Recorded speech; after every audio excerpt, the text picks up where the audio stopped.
اب کھانے والوں میں نینڈو پیراڈو بھی شامل ہو گیا تھا۔ اس کے بارے میں یہ سمجھ لیا گیا تھا کہ وہ مر جائے گا، لیکن اچانک ایک دن اسے ہوش آ گیا۔ اس کے چہرے سے خون صاف کیا گیا تو پتہ چلا کہ اس کے سر سے بہہ کر آیا تھا، لیکن اس کی کھوپڑی سلامت تھی، پر وہ انتہائی نحیف و نزار ہو چکا تھا۔ ہوش آنے پر سب سے پہلے اس نے اپنی ماں اور بہن کے متعلق پوچھا۔ کینیسا نے اسے بتایا کہ تمہاری ماں حادثے کے فوراً بعد چل بسی تھیں۔ ان کی لاش باہر برف میں پڑی ہے، لیکن ان کے بارے میں سوچنے سے کیا حاصل؟ سوزینا کی فکر کرو، اس کے پیروں کی مالش کرو۔ سوزینا کی حالت بہت بری تھی۔ اس کا چہرہ خراشوں اور زخموں سے بھرا ہوا تھا۔ اس کے پاؤں برف کی بیماری فراسٹ بائٹ کی وجہ سے سیاہ پڑ چکے تھے، اور اسے ابھی تک ہوش نہیں تھا کہ وہ کہاں ہے۔ ایک عالم بے خودی میں بس وہ ماں کو پکارے چلی جا رہی تھی۔ نینڈو نے اس کے پیروں کو خوب رگڑا، لیکن لا حاصل۔ ان میں نہ حرارت پیدا ہونی تھی نہ ہوئی۔ اس نے جب زیادہ زور سے مالش کرنے کی کوشش کی تو کھال اتر کر اس کے ہاتھوں میں آ گئی۔ وہ کبھی اس کے ہاتھ ملتا تو کبھی پیر۔ وہ پانی مانگتی تو برف اور شراب کا محلول اس کے ہونٹوں پر ٹپکاتا۔ چاکلیٹ کے وہ ٹکڑے جو مارسیلو نے اس کے لیے الگ سے رکھ چھوڑے تھے اسے کھلانے کی کوشش بھی کرتا۔ پھر وہ بڑبڑاتی، ماں مجھے باتھ روم جانا ہے۔ وہ کینیسا اور زربینو کے پاس جاتا، ان سے مشورہ کرتا۔ دونوں اس کے پاس آتے۔ نینڈو سوزینا کو بتاتا کہ دیکھو ڈاکٹر آئے ہیں۔ وہ کہتی، ڈاکٹر مجھے بیڈ پین چاہیے۔ زربینو کہتا، تم ٹھیک ٹھاک ہو سوزینا، اٹھو اور باتھ روم جاؤ نا، سب ٹھیک ہو جائے گا۔ دوپہر کے وقت آسمان پر ایک جہاز اڑتا نظر آیا۔ وہ پہاڑوں سے بہت اونچا اڑ رہا تھا، لیکن اسے دیکھ کر لڑکوں کی خوشی کا کوئی ٹھکانہ نہ رہا۔ جو باہر آئے ہوئے تھے انہوں نے اچھلنا کودنا شروع کر دیا، جہاز کو اشارے کرنے لگے اور دھات کے ٹکڑے ہوا میں پھینکے کہ ان کی چمک سے جہاز کو انہیں دیکھنے میں آسانی ہو۔ سپہر کے وقت ایک اور جہاز مشرق سے مغرب کی طرف پرواز کرتا دکھائی دیا۔ لڑکے پھر چیخے چلائے۔ انہوں نے کافی ہاتھ ہلائے، لیکن جہاز نے اپنی اڑان جاری رکھی اور پہاڑوں میں گم ہو گیا۔ روک نے اپنی ماہرانہ رائے دی، اتنی بلندی پر اڑنے والے جہاز کو انہیں دیکھ تو لینا چاہیے تھا، لیکن پھر جہاز مڑا کیوں نہیں؟ اسے ایک چکر تو لگانا چاہیے تھا، یا کم از کم وہ ایک غوطہ ہی لگاتا جو اس بات کا اشارہ ہوتا کہ ہم دیکھ لیے گئے ہیں۔ فیٹو اسٹریچ بولا، لیکن یہ پہاڑ خطرناک ہیں اور یہاں اس قسم کے کرتب نہیں دکھائے جا سکتے۔ روک نے دلیل پیش کی۔ وہ لوگ روک کی بات کا یقین نہیں کر رہے تھے، کیونکہ اس کا رویہ ابھی تک کافی احمقانہ رہا تھا، لیکن اس کے یقین بھرے بیانات نے شکوک کو جنم دیا، اور اس پہلو پر غور کیا گیا تو کئی لوگوں نے رائے دی کہ فیئر چائلڈ کی اوپری سطح سفید ہونے اور تقریباً آدھی سے زیادہ برف میں مستور ہونے کی وجہ سے کسی بھی جہاز کے لیے ان کا سراغ لگانا مشکل ہوگا۔ تب کسی نے رائے دی کہ اس کی چھت پر SOS کے علامتی الفاظ لکھے جائیں۔ عورتوں کے ہینڈ بیگ تلاش کر کے ان سے لپسٹک اور نیل پالش کے ڈبیاں نکالی گئیں اور چھت پر چڑھ کر یہ الفاظ لکھنے شروع کیے گئے، لیکن ابھی ایس ہی لکھا تھا کہ انہیں احساس ہو گیا کہ جو لپسٹک اور نیل پالش ان کے پاس موجود تھی ان سے جو الفاظ لکھے جا سکتے تھے وہ اتنے چھوٹے ہوتے کہ ان کے لکھنے نہ لکھنے سے کوئی فرق نہ پڑتا۔ تقریباً 4:30 بجے انہوں نے ایک جہاز کے انجنوں کی آوازیں سنیں جو ان کے بالکل قریب پرواز کر رہا تھا۔ وہ چاروں طرف دیکھنے لگے اور پھر دور پہاڑ کی چوٹیوں سے ایک چھوٹا سا جہاز نمودار ہوا۔ وہ جس سمت میں محو پرواز تھا اس کا عین ان کے سروں کے اوپر سے گزرنا لازمی تھا۔ انہوں نے دیوانہ وار ہاتھ ہلائے، کچھ نے دھات کے ٹکڑوں سے پائلٹ کیبن پر روشنی منعکس کرنے کی کوشش کی، اور اس وقت تو ان کی خوشی کا کوئی ٹھکانہ نہ رہا جب اس نے ان کے سروں کے عین اوپر آ کر اپنے ونگز تھوڑے سے جھکائے، جیسے اس بات کا سگنل دے رہا ہو کہ انہیں دیکھ لیا گیا ہے۔ اب لڑکوں کو اس بات پر یقین دلانے سے کون روک سکتا تھا جس پر وہ یقین لانا چاہتے تھے؟ اور جب کچھ لڑکے دھوپ میں بیٹھے ہیلی کاپٹروں کی آمد کے منتظر تھے، کینیسا اٹھا، مینڈوزا شراب کی ایک بوتل اٹھائی اور اپنے مریضوں کے ساتھ مل کر نجات کی خوشی میں غٹاغٹ چڑھا گیا۔ کچھ دیر بعد اندھیرا چھانے لگا، سورج وادیوں میں روپوش ہو گیا اور ٹھنڈکیں واپس لوٹ آئیں۔ ہر سو خاموشی طاری ہو گئی۔ یہ بات واضح تھی کہ انہیں اس رات تو نہیں بچایا جا سکے گا۔ مارسیلو نے رات کا کھانا تقسیم کیا اور پھر سب ڈھانچے میں گھس گئے۔ مارسیلو نے نسبتاً توانا لڑکوں سے کہا بھی کہ وہ دروازے کے پاس آ کر اس کے ساتھ سوئیں، لیکن جنہوں نے سامان والے حصے میں آرام دہ جگہوں پر قبضہ کر لیا تھا وہ اپنی جگہ چھوڑنے کے لیے تیار نہیں تھے۔ ان کا کہنا تھا کہ اگر وہ روزانہ دروازے کے پاس ٹھنڈی ٹھار جگہ پر سوتے رہے تو سردی سے منجمد ہو کر مر جائیں گے۔ بچ جانے کی امید نے ان میں زندگی بچانے کی خود غرضانہ خواہش پیدا کر دی تھی۔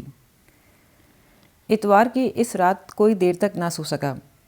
کچھ کی رائے تھی کہ امدادی ہیلی کاپٹر صبح سویرے انہیں لینے پہنچ جائیں گے۔ کچھ اور کا کہنا تھا کہ ہیلی کاپٹر اتنی بلندی پر پرواز نہیں کر سکتے، آئی تو کوئی پیدل پارٹی آئے گی اور ان کے آنے تک ہفتہ تو لگ ہی جائے گا۔ اس خیال نے سب کو پھر سنجیدہ کر دیا۔ مارسیلو نے شراب کی پوری ایک بوتل خالی کرنے پر کینیسا کو بری طرح جھاڑ پلائی۔ اس سے بھی زیادہ جھاڑ تو اسے پڑی جو کھانے پینے کی کچھ چیزیں چرا کر کھا گیا تھا، لیکن اس کا کوئی سراغ نہ مل سکا۔ مارسیلو نے بتایا کہ کوئی چاکلیٹ کی پوری 2 ٹکیاں اور جلی ہوئی چینی سے بنی ہوئی گولیوں کی ایک پوری چکی کھا گیا تھا۔ نامعلوم چور سے التجا کرتے ہوئے مارسیلو بولا، خدا کے لیے ہوش کی دوا کرو، تم محض لمحاتی ذائقوں کی خاطر ہم سب کی جانوں سے کھیل رہے ہو۔ گسٹاف نکولک نے طیش میں آ کر ایک گندی گالی دی اور کہا، کون ہے جو ہمیں مارنے پر تلا بیٹھا ہے؟ سردی کا عالم، گھپ اندھیرا، بالآخر سب لوگ خاموش ہو کر اپنے اپنے خیالوں میں گم ہو گئے۔ پیریڈو سوزینا کے پاس لیٹا تھا۔ اس نے اسے اپنے بازوؤں میں لے رکھا تھا اور اپنے لمبے چوڑے وجود سے اسے ڈھانپے ہوئے تھا۔ اس کی کوشش تھی کہ اس کے جسم کی ساری حرارت اس کی بہن کو مل جائے، جس کی سانسیں کبھی تو دھونکنے کی طرح چلنے لگتیں، کبھی مدھم ہو جاتیں، کبھی وہ ماں کو پکارنے لگتی۔ پیریڈو اس کی آنکھوں میں دیکھتا تو وہاں مایوسیوں کی اتھاہ گہرائیاں اور وہ درد نظر آتا جس کا الفاظ میں اظہار ناممکن تھا۔ دوسرے بھی عالم اضطراب میں کروٹیں بدل رہے تھے۔ وہ بار بار اپنے عارضی کمبلوں کو اپنے اوپر لپیٹتے۔ 8 فٹ چوڑی اور 20 فٹ لمبی اس جگہ میں وہ تبھی سما سکتے تھے جب ایک دوسرے میں گھس کر سوئیں۔ اس لیے وہ اس طرح لیٹتے تھے کہ ایک کی ٹانگیں دوسرے کی کمر پر ہوتیں اور کوئی اپنا سر کسی کی پشت پر رکھے لیٹے ہوتا۔ جو لوگ فرش پر لیٹے ہوتے ان کا جسم 30 درجے کے زاویے پر جھکا ہوتا، کیونکہ جہاز کا ڈھانچہ ٹیڑھا تھا۔ فرش کی دوسری جانب لیٹنے والوں کی صرف ٹانگیں فرش پر ہوتیں۔ وہ لیٹتے تو اس طرح کہ انہوں نے دیوار سے ٹیک لگائی ہوتی اور ان کے کولے اس ریک پر ہوتے جو لگا تو سامان رکھنے کے لیے اوپر ہوتا ہے، لیکن جسے انہوں نے توڑ کر فرش پر بچھا لیا تھا تاکہ جہاز کا ترچھا پن کچھ تو کم ہو سکے۔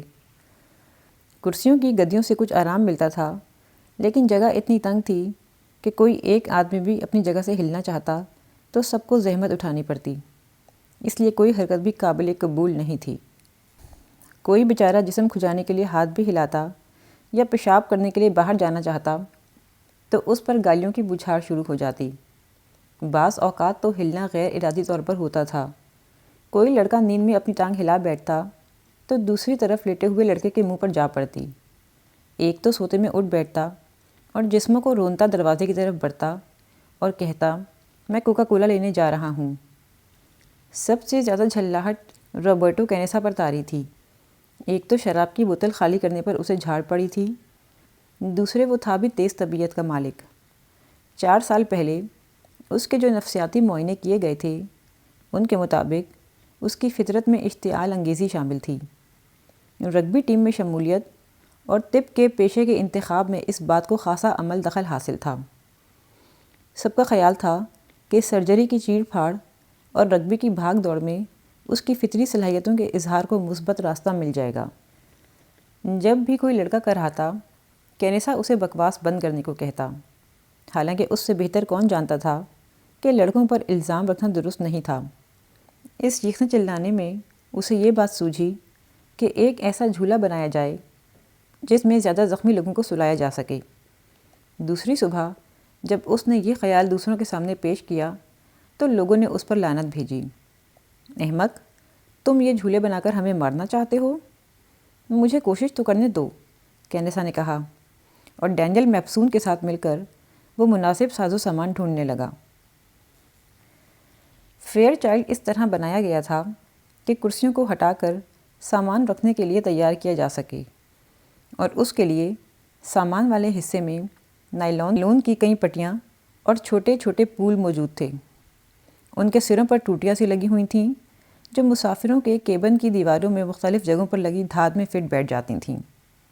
کینیسا اور میپسون نے 2 پول لیے، انہیں فرش کے جوائنٹ میں پھنسایا، اوپر کے سروں کی ٹوٹیاں چھت کے سوراخوں میں پھنسائیں اور نائلون کی پٹیوں سے دونوں کے درمیان ایک جھولا سا بنا دیا۔ پھر ان کے سروں کو دوسری پٹیوں کی مدد سے کھینچ کر دیواروں سے باندھ دیا۔ اس طرح جھولا تیار ہو گیا۔ اس پر کم از کم 2 زخمی آسانی سے سو سکتے تھے۔ پھر انہیں خیال آیا کہ سامان والے حصے اور مسافروں کے کیبن کے درمیان جو دروازہ تھا اسے بھی اس طرح استعمال کیا جا سکتا تھا۔ چنانچہ نائلون کی پٹیوں سے ان میں جھولے سے ڈال کر ایک چوڑی سی نشست ان سے لٹکا دی گئی۔ اس طرح اس رات پلیٹرو دروازے کے پاس سویا۔ ٹوٹی ٹانگوں والے 2 لڑکے دیوار گیر بستر پر جا لیٹے اور 2 لڑکے جھولے میں سوئے۔ اب یہ سب کے سب آرام سے تھے۔ باقی لوگوں کو بھی ان کی آہوزاری سے نجات مل گئی، لیکن ایک مسئلہ حل کرتے ہوئے وہ ایک اور مشکل میں پڑ گئے تھے۔ اب وہ ارد گرد لیٹنے والوں کے جسموں کی حرارت سے محروم ہو گئے تھے اور جہاز میں تند و تیز ہوا کے رحم و کرم پہ تھے۔ فالتو کمبل بھی دیے گئے، لیکن جسموں کی جو حرارت انہیں نیچے لیٹنے پر میسر تھی اس کا بدل نہ مل سکا تھا۔ اب دوسروں کے ساتھ لیٹ کر مصیبت اٹھانے اور برفانی ہوا میں لیٹنے کی زحمت میں انتخاب کا مرحلہ درپیش تھا۔ ایک ایک کر کے وہ نیچے آتے گئے، یہاں تک کہ صرف 2 بندے جھولے میں رہ گئے، رفائل ایشورین اور آرتورونو گویرا۔ پیر کی صبح حادثے کے چوتھے دن کئی سخت زخمیوں میں صحت کے آثار نمودار ہوئے۔ اگرچہ ان کے علاج کے لیے نہایت ابتدائی اور معمولی اقدامات کیے گئے تھے، لیکن سوجن اترنے لگی تھی اور زخم بھی بھرنے شروع ہو گئے تھے۔ ویزنطین، جس کے بارے میں خیال تھا کہ زیادہ خون بہہ جانے کی وجہ سے وہ دم توڑ دے گا، وہ بھی اٹھ بیٹھا اور زربینو سے بولا کہ وہ باہر جا کر پیشاب کرنے میں اس کی مدد کرے۔ اس کا پیشاب گہرے بھورے رنگ کا تھا، جسے دیکھ کر زربینو نے اسے بتایا کہ اسے یرقان کا خدشہ ہے۔ ہاں، ان حالات میں مجھے اب اسی کی تو ضرورت ہے، ویزنطین واپس جاتے ہوئے جل کر بولا۔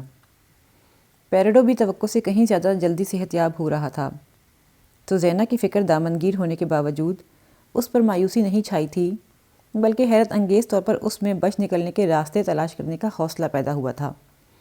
دوسرے صرف امدادی پارٹیوں کے منتظر تھے، لیکن اس کے ذہن میں خود کوئی راہ ڈھونڈنے کا عزم پیدا ہوا۔ اپنے خیال کا اظہار اس نے کارلیٹوس پیریز سے کیا۔ ناممکن، ناممکن۔ تم نے اس برف میں ادھر ادھر جانے کی کوشش کی تو سردی میں سکڑ کر کتے کی موت مر جاؤ گے، وہ بولا۔ لیکن اگر مجھے کافی کپڑے میسر آ جائیں تو؟ پھر بھی موت یقینی ہے۔ بھوک کا کیا علاج کرو گے؟ چاکلیٹ کے ایک ٹکڑے اور شراب کے ایک گھونٹ پر تو تم ان پہاڑوں کو سر کرنے سے رہے۔ تب میں ان پائلٹوں کا گوشت کاٹ کاٹ کر کھاؤں گا، یہی ہمیں اس مصیبت سے دوچار کرنے کے ذمہ دار ہیں، پیریڈو بولا۔ کارلیٹوس اس کی بات سن کر خاموش ہو گیا۔ وہ سمجھا کہ پیریڈو نے یوں ہی ایک بات کہہ دی ہے، تاہم وہ ان لڑکوں میں شامل تھا جو امداد کے انتظار میں اتنے دن لگ جانے پر بجا طور پر تشویش میں مبتلا تھے۔ جہاز تباہ ہوئے چوتھا دن تھا، اور سوائے اس چھوٹے جہاز کے جس نے ایک دن پہلے اپنے ونگ نیچے کر کے انہیں کوئی امید دلائی تھی، انہیں کچھ پتہ نہ تھا کہ آیا باہر کی دنیا کو ان کی زندگی کی کوئی امید ہے یا وہ تھک ہار کر بیٹھ گئے ہیں۔ اس خیال ہی سے ان کی روح لرز اٹھتی تھی۔ وہ یہ یقین کرنے کو تیار نہیں تھے کہ انہیں مردہ سمجھ کر تلاش کی کوششیں ترک کر دی گئی ہوں گی۔ انہوں نے یہی سوچا کہ انہیں دیکھ لیا گیا ہے، لیکن پہاڑوں کی بلندی کی وجہ سے ہیلی کاپٹروں کا یہاں آنا مشکل ہے، اس لیے کوئی امدادی پارٹی پیدل ان کی تلاش میں روانہ ہوئی ہوگی۔ مارسیلو کی بھی یہی رائے تھی، اور ڈیلگاڈو، جو قانون کا ایک طالب علم تھا، وہ بھی اسی خیال کا حامی تھا، اور اپنی ایک ٹانگ پر چلتا وہ باقی لوگوں کو بھی ہم خیال بنانے کی کوشش کر رہا تھا۔ اس کا یہ بھی کہنا تھا کہ خدا ضرور ان کی مدد کرے گا اور اس مصیبت میں انہیں بلا مدد نہیں چھوڑے گا۔ کئی لڑکے اس کے شکر گزار تھے کیونکہ اس نے اپنے امید افزا بیانات سے اس گھبراہٹ کو کافی حد تک دور کر دیا تھا جو لڑکے اپنے دلوں میں محسوس کر رہے تھے۔ وہ تاریک پہلو پر نظر رکھنے والے اس گروپ سے متفق نہیں تھے جو طرح طرح کے الٹے سیدھے سوالات اٹھاتے تھے۔ ان میں پیریڈو، اسٹریچ برادران، کینڈیسا اور زربینو شامل تھے۔ کیسے دیکھ لیا انہوں نے ہمیں؟ اگر دیکھا ہوتا تو کم از کم کھانے پینے کی چیزیں ہی گراتے ہمارے لیے وہ، مارسیلو کہتا۔ انہیں معلوم ہے کہ یہ چیزیں برف میں دب جائیں گی اور ہمارے لیے ممکن نہیں ہوگا کہ انہیں اکٹھا کر سکیں۔ کسی بھی لڑکے کو صحیح طور پر معلوم نہیں تھا کہ وہ کس جگہ گرے ہیں۔ انہیں پائلٹوں کے کیبن سے کچھ نقشے اور کچھ چارٹ ملے تھے اور وہ گھنٹوں ان پر مغز ماری کرتے رہے تھے، لیکن کسی کو بھی اندازہ نہیں تھا کہ فضائی نقشوں کا مطالعہ کس طرح کیا جاتا ہے۔ لیکن آرتورونو گویرا کی نقشہ بینی کی صلاحیت کا لوہا سب کو ماننا پڑا۔ جب اس نے کیوریکو ڈھونڈ نکالا، مرنے سے پہلے معاون پائلٹ بڑبڑاتا رہا تھا کہ وہ کیوریکو عبور کر آئے ہیں۔ ادھر بلندی بتانے والے آلے پر سوئی 7000 فٹ پر ٹھہری ہوئی تھی۔ اس کا مطلب یہ نکالا گیا کہ وہ پہاڑوں کی مغربی سمت میں چلی کی حدود میں تھے اور مغرب کی طرف قریب ہی کوئی گاؤں، کوئی قصبہ ہونا چاہیے تھا۔ لیکن مشکل یہ تھی کہ مغرب کی جانب اونچے اونچے پہاڑ تھے۔ وادی مشرق کی طرف کھلتی تھی، لیکن اس راستے کو اپنانے کا مطلب یہ تھا کہ پہاڑوں کے عین بیچ میں جا نکلیں۔ نقشے پر غور کر کے انہیں یقین ہو چلا کہ اگر وہ کسی طرح مغرب والے پہاڑ کی چوٹی پر پہنچ جائیں تو دوسری جانب کوئی سرسبز وادی ہوگی یا چلی گھرانوں کے کھیت وغیرہ ہوں گے۔